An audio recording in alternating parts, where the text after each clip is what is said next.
নমস্কাৰ প্ৰিয় শ্ৰোতা, এয়া আকাশবাণী তেজপুৰ। সকলোকে প্ৰীতি ভৰা সাদৰ সম্ভাষণ জনাই মই নৱজিৎ শৰ্মাই আৰম্ভ কৰিবলৈ লৈছোঁ আজিৰ এই বিশেষ অনুষ্ঠান। আজি ৭ এপ্ৰিল, অৰ্থাৎ বিশ্ব স্বাস্থ্য দিৱস। এই দিনটো বিশ্বজুৰি স্বাস্থ্য সম্পৰ্কীয় সজাগতা বৃদ্ধি কৰাৰ উদ্দেশ্যে পালন কৰা হয়। সুস্বাস্থ্য বুলি ক'লে আমি মাথো ৰোগবিহীন অৱস্থাটোকে নুবুজোঁ। ই এক সম্পূৰ্ণ শাৰীৰিক, মানসিক আৰু সামাজিক সুস্থতাৰ অৱস্থা। বৰ্তমান সময়ত পৰিৱৰ্তিত জীৱনধাৰা, নতুন নতুন ৰোগৰ আক্ৰমণ আৰু স্বাস্থ্যজনিত বিভিন্ন প্ৰত্যাহ্বানৰ মাজত সচেতনতা, বিজ্ঞানসন্মত দৃষ্টিভংগী আৰু সমন্বিত প্ৰচেষ্টা অতি প্ৰয়োজনীয় হৈ পৰিছে। সেয়েহে এই দিৱসৰ গুৰুত্ব আৰু এই সকলো কথা সামৰি এটি সাৰগৰ্ভ আলোচনা আগবঢ়োৱাৰ উদ্দেশ্যে আমি আজি আমাৰ আকাশবাণী তেজপুৰ কেন্দ্ৰলৈ আমন্ত্ৰণ জনাই আনিছোঁ শোণিতপুৰ জিলাৰ মহকুমা স্বাস্থ্য বিষয়া শ্ৰদ্ধাৰ ডাক্তৰ প্ৰদীপ কুমাৰ শৰ্মাক। ছাৰ, পোনপ্ৰথমে আপোনাক আমাৰ এই বিশেষ অনুষ্ঠানটিলৈ স্বাগতম জনাইছোঁ। ধন্যবাদ। ছাৰ, পোনপ্ৰথমে আপোনাৰ পৰা জানিবলৈ বিচাৰিছোঁ, বিশ্ব স্বাস্থ্য দিৱস প্ৰতি বছৰে ৭ এপ্ৰিলৰ দিনটোত পালন কৰা হয়। এই দিৱসৰ গুৰুত্ব আন্তঃৰাষ্ট্ৰীয় তথা স্থানীয় স্তৰত কিয় ইমান প্ৰয়োজনীয়? নমস্কাৰ। এই বিশ্ব স্বাস্থ্য দিৱস 1948 চনৰ পৰা সমগ্ৰ বিশ্বতে পালন কৰা হৈছে আৰু এই বিশ্ব স্বাস্থ্য দিৱস পালন কৰা হয় বিশ্ব স্বাস্থ্য সংস্থাৰ আহ্বান ক্ৰমে। ৰাষ্ট্ৰসংঘৰ যিবোৰ সদস্য দেশ আছে, এই সদস্য দেশৰ বিশ্ব স্বাস্থ্য দিৱস পালন কৰা হয় আৰু প্ৰতি বছৰে একোটা মূল বিষয় থাকে আৰু এই বিষয়টোৰ গুৰুত্ব জনসাধাৰণৰ মাজলৈ নিবলৈ ৰাজ্যজুৰি বিভিন্ন কাৰ্যব্যৱস্থা গ্ৰহণ কৰা হয়। এইবোৰৰ বিষয় হৈছে together for health, stand with science.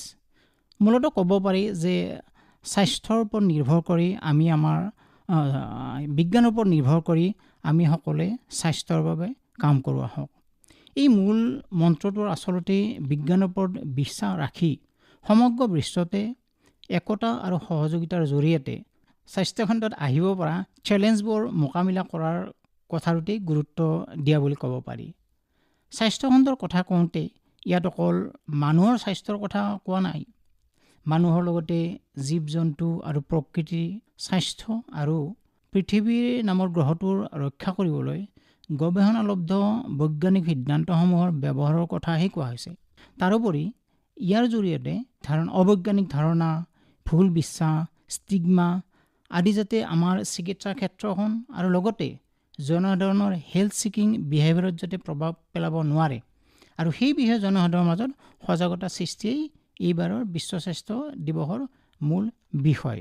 আৰু ইয়াৰ যিহেতু স্বাস্থ্যখণ্ড অকল আমাৰ মানুহৰ স্বাস্থ্য বুলি ক'লে নহ'ব, বা আজিকালি এনেকুৱা হৈছে যে কিবা এটা যদি ৰোগ এটা আহি যায়, অকল এঠাইত সেই ৰোগটো সীমাবদ্ধ হৈ থাকে বুলি কোৱাটো টান।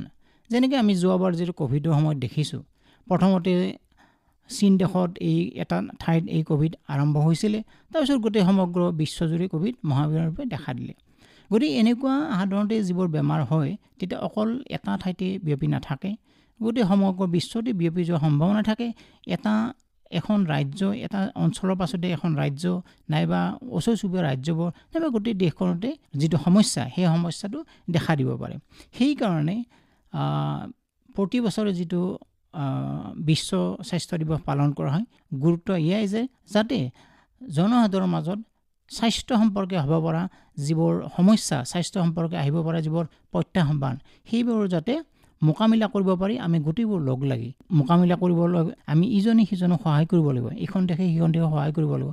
টেকন'লজি, যিবোৰ আপোনাৰ প্ৰযুক্তি, তাৰ আমি শ্বেয়াৰ কৰিব লাগিব যাতে আমি ইজনে সিজনক সহায় কৰোঁ, এইখন দেশে সিখন দেশক সহায় কৰিব পাৰোঁ। আৰু সেইকাৰণেই বিশ্ব স্বাস্থ্য সংস্থাৰ এটা লোকেল আৰু লগতে ইণ্টাৰনেশ্যনেল এটা গুৰুত্ব আছে। হয়, আপুনি আচলতে বহুত ধুনীয়াকৈ গোটেই কথাখিনি বুজাই দিলে এই দিৱসৰ গুৰুত্ব সম্পৰ্কে। আপুনি ইতিমধ্যে জনাইছে যে বিশ্ব স্বাস্থ্য দিৱসৰ দিনটোত প্ৰত্যেক বছৰে এটা বিষয়বস্তু বাছি লোৱা হয় আৰু এই বৰ্ষৰ বিষয়বস্তুৰ কথা আপুনি উল্লেখ কৰিছে যে together for health, stand with science, অৰ্থাৎ স্বাস্থ্যৰ পক্ষে একেলগ, বিজ্ঞানৰ পক্ষত থিয় হওঁ। এই ক্ষেত্ৰত মানুহ, জীৱ-জন্তু, উদ্ভিদ আৰু পৰিৱেশৰ মাজৰ যি সম্পৰ্ক, এই সম্পৰ্কটোক গুৰুত্ব প্ৰদান কৰিবলৈ চেষ্টা কৰা হৈছে। তেনেস্থলত ওৱান হেল্থ বা এক স্বাস্থ্যৰ যি ধাৰণা, ই আজিৰ সময়ত কিয় ইমান গুৰুত্বপূৰ্ণ? মই অলপ আগতে ক'লোৱেই যে স্বাস্থ্য আজিকালি অকল এটা অঞ্চলতে সীমাবদ্ধ নাথাকে। আৰু লগতে হৈছে কি অকল স্বাস্থ্য বুলি ক'লে মানুহ স্বাস্থ্যৰ কথাই নহয়, আৰু অন্যান্য জীৱ জন্তু, চৰাই চিৰিকটি নাইবা গছ গছনি, আমাৰ প্ৰকৃতি এজ এ হ'ল, এই গোটেইবোৰ এটা স্পেচিছৰ লগত আন এটা স্পেচিছৰ স্বাস্থ্যৰ সম্পৰ্ক আছে। শ্ৰোতাই জানে নিশ্চয় 5 তাৰিখৰ পৰা 7 তাৰিখলৈকে ফ্ৰান্সৰ লিয়ন ঠাইখনত আন্তৰ্জাতিক ছামিট এখন হৈ আছে ওৱান হেল্থৰ ওপৰত, যাতে পৃথিৱীৰ বিভিন্ন ৰাষ্ট্ৰৰ বিভিন্ন যিবোৰ বিভাগ আছে, অকল স্বাস্থ্য বিভাগে নহয়, ইয়াৰ হয়তো খাদ্য সুৰক্ষা হ'ব পাৰে, ফুড ছিকিউৰিটি, ফুড হেল্থ, অন্যান্য ডিপাৰ্টমেণ্ট যিবোৰ স্বাস্থ্য সম্পৰ্কে। গতিকে আপুনি লিয়ন প্ৰদেশত ফ্ৰান্সৰ লিয়ন নামৰ ঠাইখনত ইণ্টাৰনেশ্যনেল ছামিট এখন হৈ আছে ওৱান হেল্থৰ ওপৰত, যাতে পৃথিৱীৰ বিভিন্ন দেশ লগ লাগি, বিভিন্ন ডিপাৰ্টমেণ্টবোৰ লগ লাগি যাতে এক স্বাস্থ্যৰ কাৰণে মানুহৰ লগতে প্ৰকৃতিৰ লগতে জীৱ জন্তুৰ স্বাস্থ্যৰ যাতে খেয়াল ৰাখিব পাৰে, ইটো ডিপাৰ্টমেণ্টে যাতে এটা ডিপাৰ্টমেণ্টে যাতে আন এটা ডিপাৰ্টমেণ্টক যাতে সহায় কৰিব পাৰে, মাল্টি ডিচিপ্লিনাৰী এটা এপ্ৰ'চ যাতে ল'ব পাৰে স্বাস্থ্য সম্পৰ্কে। গতিকে সেই সম্পৰ্কে আলোচনা কৰি এটা সিদ্ধান্তত উপনীত হ'বলৈ নাইবা ভৱিষ্যতে কেনেদৰে আগবাঢ়িব পাৰে, যাতে আমি আমাৰ পৃথিৱীখনক যাতে এখন সুস্থৱান ঠাই হিচাপে গঢ়ি তুলিব পাৰোঁ, আমি যাতে সুস্থ হৈ থাকিব পাৰোঁ, আৰু আমাৰ লগতে যাতে আমাৰ ওচৰ চুবুৰীয়া পৰিৱেশত থকা জীৱ জন্তুবোৰ যাতে সুস্থ হৈ থাকিব পাৰে, ইজনে সিজনৰ স্বাস্থ্যত কেনেকৈ প্ৰভাৱ বিস্তাৰ কৰিব পাৰে, এই সম্পৰ্কে আলোচনা কৰিবলৈ এই ছামিটখনৰ বৰ্তমান হৈ আছে। আজি 7 তাৰিখ, আজি সেই দিন 3 দিনা ছামিট আছিল। গতিকে ওৱান হেল্থ যিটো এক স্বাস্থ্য সম্পৰ্কে যিটো ধাৰণা, সেই ধাৰণাটো এতিয়া পৃথিৱীত আহিবলৈ লৈছে। আজিকালি আমি চিকিৎসা বিজ্ঞানৰ ক্ষেত্ৰত চাইণ্টিফিক কলাবৰেশ্যনৰ কথা বিশেষকৈ শুনিবলৈ পাওঁ। এই বিজ্ঞান আৰু সহযোগিতাৰ জৰিয়তে কেনেদৰে ৰোগ নিয়ন্ত্ৰণ বা প্ৰতিৰোধ কৰা হৈছে, এনে কিছুমান বাস্তৱ উদাহৰণ আপুনি আগবঢ়াব পাৰিব নেকি বাৰু? হয়, এইটো আমাৰ স্বাস্থ্য খণ্ডখনত এটা বৈজ্ঞানিক কলাবৰেশ্যন বিভিন্ন ডিপাৰ্টমেণ্টৰ মাজত লাগিবই। যেনেকৈ আমি যদি চাওঁ, যিটো জুন'টিক ডিজিজ বুলি যিখিনি কোৱা হয়, আমাৰ যিবোৰ জীৱ জন্তুৰ পৰা মানুহৰ দেহলৈ যিবোৰ ৰোগ আহে, সেই ৰোগত যেনেকুৱা আপোনাৰ এটা ৰোগ আছে leptospirosis, Japanese encephalitis, swine flu আদি ক্ষেত্ৰত দেখিব আমাক বিভিন্ন বিভাগৰ পৰা আমাক সহায়ৰ প্ৰয়োজন। বিভিন্ন বিভাগৰ যিবোৰ ছায়েন্স বা টেকন'লজি আছে, আমাক সেইবোৰৰ সহায়ৰ প্ৰয়োজন, যেনে ভেটেৰিনেৰী ডিপাৰ্টমেণ্ট, এনিমেল হাজবেণ্ড্ৰী, আমাৰ স্বাস্থ্য বিভাগ, ঠিক আছে। তেনেদৰে যেনে অলপ আগতে মই যিটো ক'লোঁ বাহকজনিত যিবোৰ ৰোগ আছে, যে malaria, Japanese encephalitis, swine flu আদি প্ৰতিৰোধৰ ক্ষেত্ৰতো বিভিন্ন ডিপাৰ্টমেণ্টৰ আমাৰ সহায়ৰ প্ৰয়োজন। ঠিক তেনেকৈ বানপানীৰ সময়ত হোৱা যিবোৰ ৰোগ আছে, যেন লেপ্ট'স্পাইৰ'চিছ যিটো আগতে ক'লোঁ, এইটো মূলতঃ বানপানীৰ সময়ত হোৱা দেখা যায়। যিবোৰ ৰোডেন যিবোৰ থাকে আমাৰ, ধৰক নিগনি, এন্দুৰ জাতীয় যিবোৰ এন্দুৰ আদিৰ পেচাব পায়খানাৰ জৰিয়তে মানে লেপ্ট'স্পাইৰ'চিছ বেমাৰটো আমাৰ জনসাধাৰণলৈকে আহিব পাৰে, মানুহলৈকে আহিব পাৰে। আৰু যেনে পেট চলা ৰোগ আদি বানপানীৰ সময়ত দেখা যায়।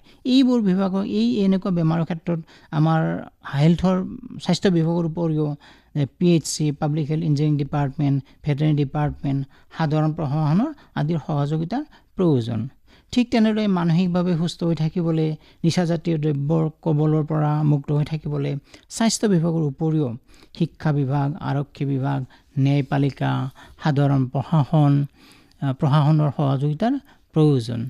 আৰু এই ক্ষেত্ৰত আৰু এটা ডাঙৰ কথা হৈছে, আমাৰ যিবোৰ স্বেচ্ছাসেৱী সংগঠন থাকে, তেখেতসকলৰো এটা বিশেষ ভূমিকা থাকে। গতিকে আমি দেখা যায় যে স্বাস্থ্য ক্ষেত্ৰত বুলি ক'লে অকল শাৰীৰিক স্বাস্থ্যই নহয়, মানসিক স্বাস্থ্যৰ ক্ষেত্ৰতো আমাৰ ইটো ডিপাৰ্টমেণ্টলৈ সেইটো ডিপাৰ্টমেণ্ট, বিভিন্ন ডিপাৰ্টমেণ্টলৈ কলাবৰেশ্যনৰ আৰু তাত হোৱা যিবোৰ এডভান্সমেণ্ট, সেইবোৰ ইজনে সিজনলৈ শ্বেয়াৰ কৰাৰ প্ৰয়োজন, সহযোগিতাৰ প্ৰয়োজন, কনচাল্টেশ্যনৰ প্ৰয়োজন। হয়, আমি যদি এইখিনিতে ভেকচিনেশ্যন অৰ্থাৎ টীকাকৰণৰ কথা আলোচনা কৰিবলৈ যাওঁ, টীকাকৰণ আধুনিক বিজ্ঞানৰ এক মহান সাফল্য বুলি গণ্য কৰা হয়। ৰোগ প্ৰতিৰোধৰ ক্ষেত্ৰত টীকাকৰণ বা প্ৰতিষেধক কিমান দূৰ গুৰুত্বপূৰ্ণ, আৰু মানুহে এই টীকাকৰণ সম্পৰ্কীয় ভয় বা দ্বিধা কেনেদৰে অতিক্ৰম কৰিব পাৰে? এইটো এটা ভাল কথা এটা উল্লেখ কৰিছে।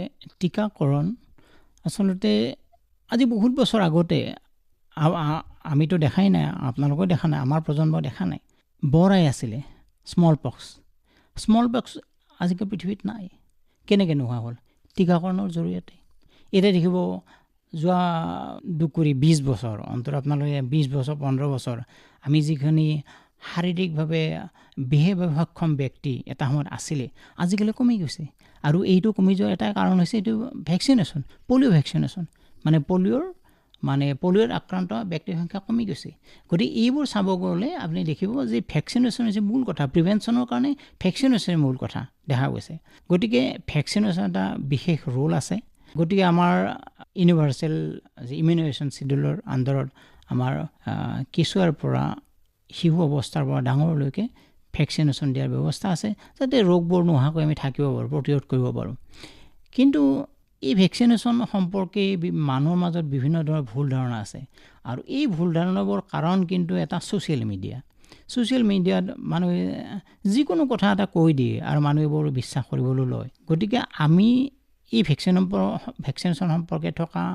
ভুল ধাৰণাবোৰ আঁতৰাবলৈ আমি মানুহক সজাগ কৰিব লাগিব আমি যিসকল জনা শুনা ব্যক্তি পঢ়া শুনা কৰা ব্যক্তি আমি সকলোকে যাতে ভেকচিনেশ্যনৰ কাৰণে একেলগে লৈ যাব পাৰোঁ একেলগে যাতে আমি আগবাঢ়িব পাৰোঁ তাৰ কাৰণে আমি ব্যৱস্থা কৰিব লাগিব গতিকে জনসাধাৰণৰ মাজত ভেকচিনেশ্যন সম্পৰ্কে টীকাকৰণ সম্পৰ্কে যিখিনি ভুল ধাৰণা আছে সেই আঁতৰাবলৈ মূল কথা হৈছে জনসাধাৰণৰ মাজত সজাগতা সৃষ্টি কৰা আৰু ভেকচিনেশ্যনে সাধাৰণতে কোনো ধৰণৰ পাৰ্শ্বক্ৰিয়া নেদেখুৱায় মেজৰ পাৰ্শ্বক্ৰিয়া নেদেখুৱায় এইবোৰ ভয় খাবলগীয়া একোৱেই নাই ভেকচিনেশ্যন কৰোঁতে বা টীকাকৰণৰ ক্ষেত্ৰত আমি সহযোগিতা আগবঢ়াব লাগে যাতে জনসাধাৰণে এই ক্ষেত্ৰত আমি যাতে এই ক্ষেত্ৰত সম্পূৰ্ণৰূপে ছাকচেছফুল যাতে হ'ব পাৰোঁ হয় আচলতে আমি যদি ক'ভিডৰ সময়ৰ কথা আলোচনা কৰিবলৈ যাওঁ সেই সময়তে যেতিয়া ভেকচিন ওলাইছিলে ক'ভিডৰ এগেইনষ্টত তেতিয়া বহু মানুহে এই ভেকচিনৰ পৰা দূৰত থাকিব চেষ্টা কৰিছে আচলতে ল'বলৈ ভয় কৰিছিল যিহেতুকে ছ'চিয়েল মিডিয়াৰ থ্ৰুদি বহুতো বিভ্ৰান্তিকৰ তথ্য তেতিয়া প্ৰচাৰিত হৈছিল এইখিনিতে আপোনাৰ পৰা জানিব বিচাৰিছোঁ বৰ্তমান সময়ত ছ'চিয়েল মিডিয়াত স্বাস্থ্য সম্পৰ্কে বহু ভুৱা বা ভুল তথ্য প্ৰচাৰিত হৈ আছে এই ধৰণৰ ভুল তথ্যই মানুহৰ ওপৰত কেনেধৰণৰ প্ৰভাৱ পেলায় আৰু সাধাৰণ মানুহে সঠিক আৰু বৈজ্ঞানিক তথ্য কেনেদৰে চিনাক্ত কৰিব পাৰে হয় এইটো এটা ভাল কুৱেশ্যন এটা ৰাইজ কৰিছে ভাল ইছ্যু এটা আচলতে ছ'চিয়েল মিডিয়াত সাধাৰণতে আমি যিটো দেখিছোঁ অলপ ইয়াত বাইণ্ডিংছটো অলপ কম গভৰ্ণিংছ মনিটৰিংটো অলপ কম যেন লাগিছে কাৰণ যোনে যি মন যায় ছ'চিয়েল মিডিয়াত আপলোড কৰি দিয়ে আৰু ইয়াৰ ফলত হৈছে কি জনসাধাৰণৰ বিভিন্ন ধৰণৰ ভুল ধাৰণা দেখা পোৱা যায় আমি দেখিছোঁ আমাৰ প্ৰেক্টিকেলি আমাৰ ওচৰত আহি কিছুমানে কয় ছাৰ এইটোতো ছ'চিয়েল মিডিয়া এনেকৈ দিছে এইটো আমি অনলাইন এনেকৈ পাইছোঁ কিন্তু ডাঙৰ কথা হৈছে অনলাইনত বহুত বস্তু যিটো মলিকুল থাকে মলিকুলটোৰ কথা হয়তো অনলাইনত দিয়ে দেখিব মানে গুগল বুলি ক'লে যদি চাৰ্চ কৰি মলিকুল এটা মানে চাৰ্চ কৰিলে সেই মলিকুলটোৰ কথা গুগলত দি দিলে কিন্তু সেই মলিকুলটো আপোনাৰ দেহত কেনেকৈ কাম কৰিব মোৰ দেহত কাম কৰিব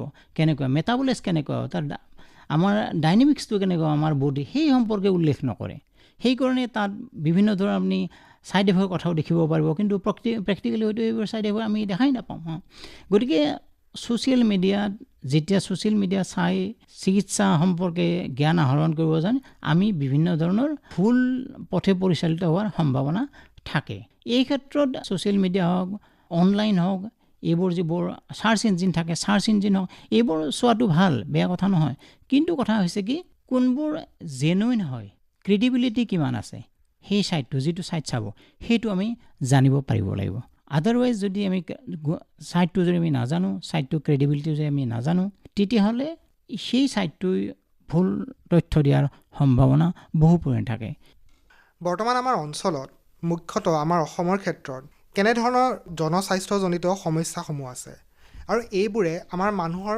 দৈনন্দিন জীৱন প্ৰণালীত কেনেধৰণে প্ৰভাৱ পেলাই আহিছে বুলি আপুনি ভাবে আমাৰ অঞ্চল বুলি ক'লে সাধাৰণতে অকল আমাৰ অঞ্চলেই নহয় বিভিন্ন ধৰণৰ ৰোগ দেখা যায় স্বাস্থ্য সম্বন্ধীয় সমস্যা দেখা যায় বিভিন্ন ঠাইত আমাৰ ইয়াতো দেখা পোৱা যায় তেনেকুৱা ধৰক মাতৃ আৰু শিশুৰ স্বাস্থ্যজনিত সমস্যা অসংক্ৰামক যিবোৰ ৰোগ যদি NCD বুলি কয় নন কমিউনিকেবল ডিজিজ যেনে উচ্চ ৰক্তচাপ ডায়েবেটিছ কেঞ্চাৰ বা সংক্ৰামক ৰোগ যেনে যক্ষ্মা বা মানসিক সমস্যা যেনে এংজাইটি ডিপ্ৰেশ্যন ছমেটাইজেশ্যন ডিজৰ্ডাৰ মাদক দ্ৰব্য ব্যৱহাৰ আদি সমস্যা আদি কথা উল্লেখ কৰিব পাৰিম আৰু এইবোৰ যিবোৰ সাধাৰণতে দেখা দিয়া যিবোৰ সমস্যা এই সমস্যাবোৰে আমাৰ দৈনন্দিন জীৱনৰ লগত আমাৰ দৈনন্দিন জীৱন আমাক বিশেষভাৱে প্ৰভাৱ পেলায় আমি ক'ৰ পৰা চিকিৎসা গ্ৰহণ কৰিছোঁ আমি চিকিৎসা গ্ৰহণ কৰিবলৈ আমাৰ এক্সেচিবিলিটি কিমান বা এই এক্সেচিবিলিটিৰ সমস্যা আমি য'ত দেখিম তাৰ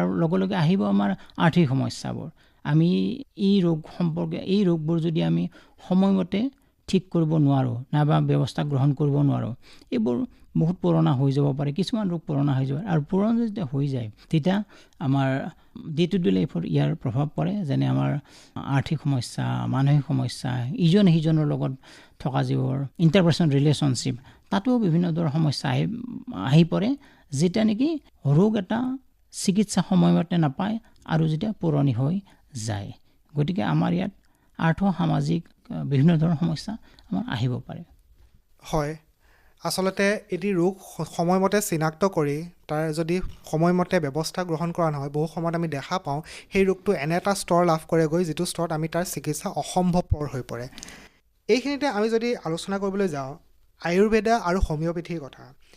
এই আয়ুৰ্বেদা আৰু হোমিঅ'পেথিৰ দৰে পৰম্পৰাগত চিকিৎসা পদ্ধতিসমূহ আধুনিক বৈজ্ঞানিক চিকিৎসাৰ সৈতে কেনেদৰে একেলগে কাম কৰি আহিছে বুলি আপুনি ভাবে? হয়, আপোনালোকে জানে যে আয়ুষ মন্ত্ৰালয়ৰ অধীনত আয়ুৰ্বেদা, ইউনানী, হোমিঅ' আদি বিভাগবোৰে চিকিৎসা সেৱা আগবঢ়াই আহিছে আৰু এইবোৰ তেওঁলোকৰ ৰোগ সম্পৰ্কে তেওঁলোকৰ প্ৰতিটো ষ্ট্ৰীমৰ নিজা নিজা ধাৰণা আছে, নিজা নিজা চিকিৎসা আছে, সেই সম্পৰ্কে চিকিৎসা আগবঢ়াই আহিছে। সেইটো খুবেই ভালে কথা। যেনেকৈ এলোপেথিক ছিষ্টেমত চিকিৎসা আগবঢ়াইছে, তেনেকৈ হোমিঅ', আয়ুৰ্বেদিক, ইউনানী আদি চিকিৎসা সেৱা আগবঢ়াই আহিছে। আৰু এই ক্ষেত্ৰত চৰকাৰৰ পাৰ্টিকুলাৰ ডিপাৰ্টমেণ্ট আছে আৰু তেওঁলোকে এই সম্পৰ্কে বিভিন্ন ধৰণৰ পৰীক্ষা নিৰীক্ষা চলাই আছে, বিভিন্ন ধৰণৰ নতুন ঔষধ পাতি আহিছে, সেই সম্পৰ্কে চিকিৎসা হৈছে আৰু জনসাধাৰণে আকোৱালিও লৈছে। আমি যদি ছাষ্টেইনেবল ডেভেলপমেণ্ট গ'লছ অৰ্থাৎ SDGৰ কথা পাতিব যাওঁ, ভাৰতৰ স্বাস্থ্য ব্যৱস্থাই এই ছাষ্টেইনেবল ডেভেলপমেণ্ট গ'লছৰ সৈতে কেনেদৰে সংগতি ৰাখিছে? বিশেষকৈ উন্নত স্বাস্থ্য সেৱা আৰু সুবিধা নিশ্চিত কৰাৰ ক্ষেত্ৰত কেনেধৰণৰ পদক্ষেপ গ্ৰহণ কৰা হৈছে? ছাষ্টেইনেবল ডেভেলপমেণ্ট গ'ল মানে বহনক্ষম উন্নয়নৰ লক্ষ্য, আচলতে এইটো 2015 চনতেই ভাৰতবৰ্ষকে ধৰি ৰাষ্ট্ৰসংঘৰ যিবোৰ সদস্য দেশ আছিলে তেওঁলোকে 2030 চনত উপনীত হ'ব পৰাকৈ 17টা লক্ষ্য নিৰ্ধাৰণ কৰি লৈছিলে। সেই 17টা লক্ষ্যৰ ভিতৰত এটা হৈছে ভাল স্বাস্থ্য। 2030 চনৰ ভিতৰত যাতে সকলো এটা সুস্থ সবল জীৱন যাপন কৰিব পাৰে তাৰ বাবে 13টা টাৰ্গেট নিৰ্ধাৰণ কৰিছে, যেনে মাতৃ আৰু শিশুৰ স্বাস্থ্য, এইডছ, মেলেৰিয়া, যক্ষ্মা ৰোগ আদিৰ অৱসান, তাৰপিছত কুষ্ঠ ৰোগৰ অৱসান, ইউনিভাৰ্চেল হেল্থ কাভাৰেজ আদি ব্যৱস্থা গ্ৰহণ কৰিছে। এইকেইটা আছিল 13টা টাৰ্গেট আছিল আৰু টাৰ্গেটৰ ওপৰত নিৰ্ভৰ কৰি চৰকাৰে বিভিন্ন ধৰণৰ স্কিম গ্ৰহণ কৰিছে, বিভিন্ন ধৰণৰ প্ৰগ্ৰেম গ্ৰহণ কৰিছে, যাতে আমি সময়ত যাতে 2030 চনৰ ভিতৰত যাতে আমি আমাৰ লক্ষ্যত উপনীত হ'ব পাৰোঁ। মডাৰ্ণ ছায়েন্স আৰু টেকন'লজি অৰ্থাৎ আধুনিক বিজ্ঞান আৰু প্ৰযুক্তি, যেনে ধৰক টেলিমেডিচিনৰ নাম আমি শুনিবলৈ পাইছোঁ, ডায়েগনষ্টিক সেৱা আৰু ডিজিটেল স্বাস্থ্য ব্যৱস্থা, এইবোৰে কেনেদৰে স্বাস্থ্য সেৱা উন্নত কৰিছে? লগতে ভৱিষ্যতৰ স্বাস্থ্য সংকটসমূহৰ বাবে আমি কিমান দূৰ প্ৰস্তুত? হয়, এতিয়া দেখিব যে স্বাস্থ্যৰ এটা সমস্যা হৈছে এক্সেচিবিলিটি। আমাৰ যিখিনি ভিতৰ অঞ্চলৰ যিখিনি জনসাধাৰণ, কিছুমানে দেখিব হয়তো ৰোড ভাল ৰাস্তা নাই। এনেকুৱা ক্ষেত্ৰত এই যিটো আপোনাৰ ইলেক্ট্ৰনিক স্বাস্থ্যৰ যিটো ব্যৱস্থা, চিকিৎসাৰ ব্যৱস্থা, এইটো এটা বিশেষভাৱে সমাদৰ লাভ কৰিছে। যেনেকুৱা ধৰক টেলিমেডিচিন আহিব, নাইবা আপোনাৰ হোৱাটছআপ হওক, ভিডিঅ' কনফাৰেঞ্চিং হওক, নাইবা এপছ যিবোৰ আছে, এপছৰ থ্ৰুদি যিবোৰ চিকিৎসা দিয়া হয়, চিকিৎসা অকল চিকিৎসাই নহয়, এই ক্ষেত্ৰত আপোনাৰ ডায়েগনচিছ কৰি ট্ৰিটমেণ্ট দিয়া হয়, লগতে ইনভেষ্টিগেশ্যনো কৰা হয়। গতিকে ইয়াৰ এটা বিশেষ সুবিধা হৈছে যে মানুহখিনি বেমাৰ আজাৰ লৈ হয়তো হস্পিটেলত নাহিলেও হয়, দেখিব আপুনি খৰচটো কমি গ'ল। হস্পিটেল একুৱেট কিছুমান ইলনেছ হ'ব পাৰে, ইনফেকশ্যন হ'ব পাৰে, আইট্ৰজেনিক যিবোৰ ৰোগ বুলি কয়, সেইবোৰৰ পৰাই জনসাধাৰণ বাচি যায়। গতিকে টেলিমেডিচিনৰ বিভিন্ন ধৰণৰ সুবিধা আছে। আৰু এটা মই ইয়াত ক'ব বিচাৰোঁ যে এটা ব্যৱস্থা আছে মেণ্টেল হেল্থ ৰিলেটেড, সেইটো হৈছে টেলিমানছ বুলি কয়। আৰু এই টেলিমানছতো এইটো সুবিধা আছে, কাৰোবাৰ যদি mental health related any issues থাকে, কিবা সমস্যা যদি থাকে, তেনেহ'লে 14416 এই নম্বৰটো যদি আপোনাৰ ডায়েল কৰে, তেতিয়াহ'লে 24 আৱাৰ্ছ খোলা থাকে। 24 আৱাৰ্ছ মেণ্টেল হেল্থ ৰিলেটেড আপোনাৰ যিকোনো ধৰণৰ পৰামৰ্শ গ্ৰহণ কৰিব পাৰে। তাত যিখন গুৱাহাটীৰ যিটো হাব আছে, তাত স্পেচিয়েলিষ্ট থাকে, চাইকাট্ৰিষ্ট থাকে, চাইকেট্ৰিক নাৰ্ছ থাকে, চাইকেট্ৰিক ছ'চিয়েল ৱৰ্কাৰ থাকে, ক্লিনিকেল চাইক'লজিষ্ট থাকে আৰু তেখেতসকলে পৰামৰ্শ আপোনালোকে দিয়ে হিষ্ট্ৰী লোৱাৰ পাছত, এক্সামিনেশ্যন কৰাৰ পাছত, আৰু তেওঁলোকে হয়তো 15 days 10 days মূৰে মূৰে এটা খবৰ লৈ থাকে, ফ'ল' আপ কৰি থাকে।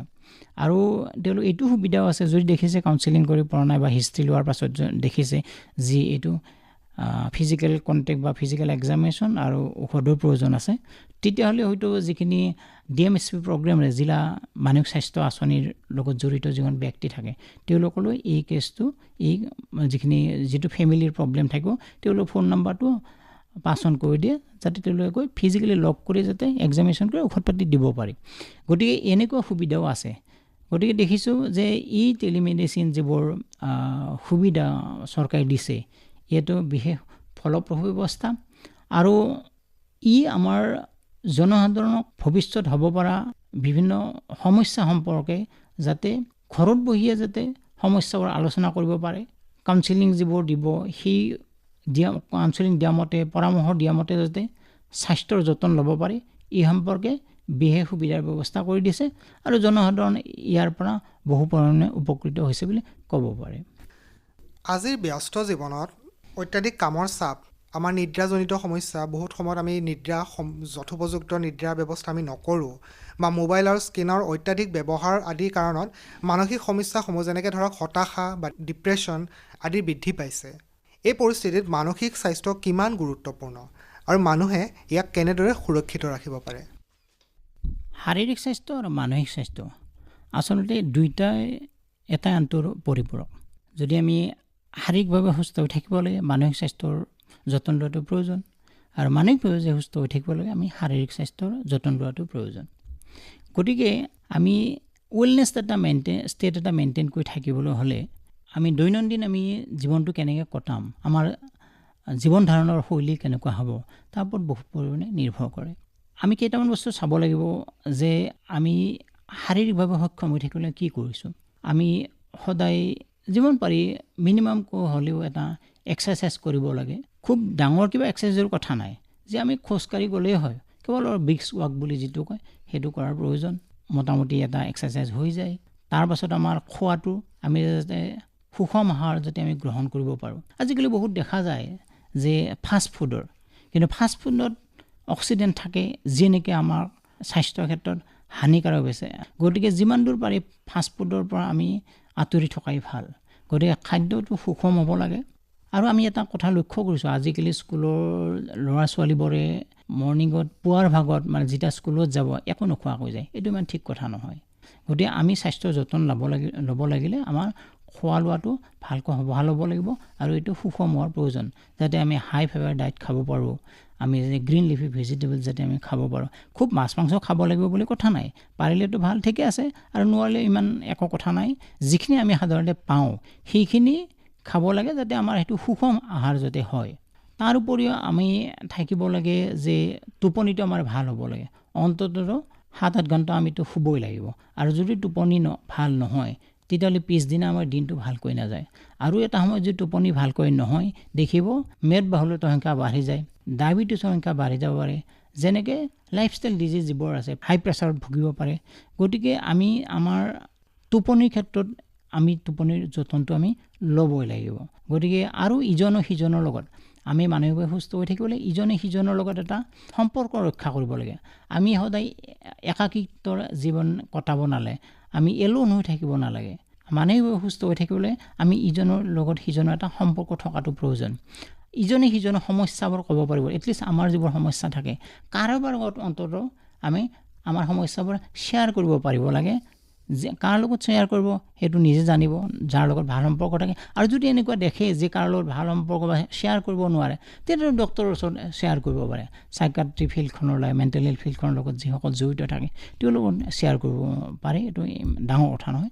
কিন্তু আমি আমাৰ সমস্যাবোৰ শ্বেয়াৰ কৰিব লাগে কাৰোবাৰ লগত, যাতে আমি সমস্যাবোৰ সমাধান উলিয়াব পাৰোঁ, এইটো কথা। আৰু তাৰ নাইবা যদি আমাৰ দেখা যায় আমি মন বেয়া, আমাৰ কামত মন নবহে, উদ্বিগ্নতাত ভুগি থকা যায়, যিহেতু ডিপ্ৰেশ্যনৰ কথা ক'লে আপুনি, ডিপ্ৰেশ্যনত যদি ভুগি থকা যায়, আমি সময়মতে মেণ্টেল হেল্থ বিশেষজ্ঞৰ পৰামৰ্শ গ্ৰহণ কৰিব লাগে, যাতে সময়মতে চিকিৎসা কৰি যাতে আমি এই সমস্যাৰ পৰা যাতে আমি পৰিত্ৰাণ পাব পাৰোঁ। ইমান সময় আপোনালোকে বিশ্ব স্বাস্থ্য দিৱস উপলক্ষে শোণিতপুৰ জিলাৰ মহকুমা স্বাস্থ্য বিষয়া ডাক্তৰ প্ৰদীপ কুমাৰ শৰ্মাৰ সৈতে হোৱা সাক্ষাৎকাৰ শুনিবলৈ পালে।